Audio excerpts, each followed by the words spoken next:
City India news Telugu media మిత్రులకు ఒక విషయం చెప్పదలుచుకున్నా.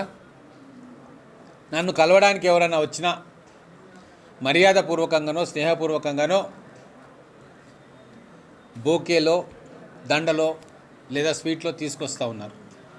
నేను వారికి మీడియా ద్వారా అందరికీ కూడా ఒకటే విజ్ఞప్తి చేస్తూ ఉన్నా, ఇప్పటి నుంచి దయచేసి మీరెవ్వరు కూడా నన్ను కలవడానికి వచ్చినప్పుడు బోకేలు కానీ స్వీట్స్ కానీ దండలు కానీ ఇటువంటివి ఏవి తీసుకురావద్దని చెప్పి మిమ్మల్ని కోరుకుంటా ఉన్నా.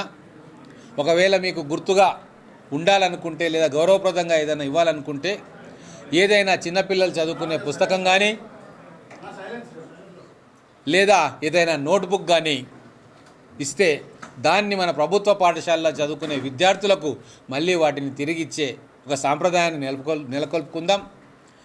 విద్యను ఎంకరేజ్ చేసినట్టు ఆ పిల్లలకు ప్రోత్సాహం ఇచ్చినట్టు ఉంటుంది. కాబట్టి దయచేసి మీడియా మిత్రుల ద్వారా ఒకవేళ ఏదైనా తీసుకొచ్చి గుర్తుగా ఇవ్వాలనుకుంటే మాత్రం పిల్లలు చదువుకునే పుస్తకాలు, రాసుకునే నోట్బుక్లు లేదా వాళ్ళ చదువుకు ఉపయోగపడేది ఏదైనా సరే 10 రూపాయలు, 20 రూపాయలు, 30 రూపాయలు, మరీ ఎక్కువ కూడా అవసరం లేదు, ఏదో ఒకటి ఇవ్వడానికి ఇస్తే వాటిని సద్వినియోగం చేసి మన పిల్లల కోసం వాటిని మళ్ళీ తిరిగి వాళ్ళకి ఇవ్వడం జరుగుతుంది. కాబట్టి దయచేసి ఇది గుర్తుంచుకొని ఈ 4 సంవత్సరాల్లో వచ్చే 5 సంవత్సరాల్లో మహబూబ్ నగర్లో విద్యకు మనవంతు తోడ్పాటును అందించాలని చెప్పి మా తరఫున పట్టణ ప్రజలకు, నియోజకవర్గ ప్రజలకు, జిల్లా ప్రజలకు కూడా కోరుకుంటా ఉన్నాం.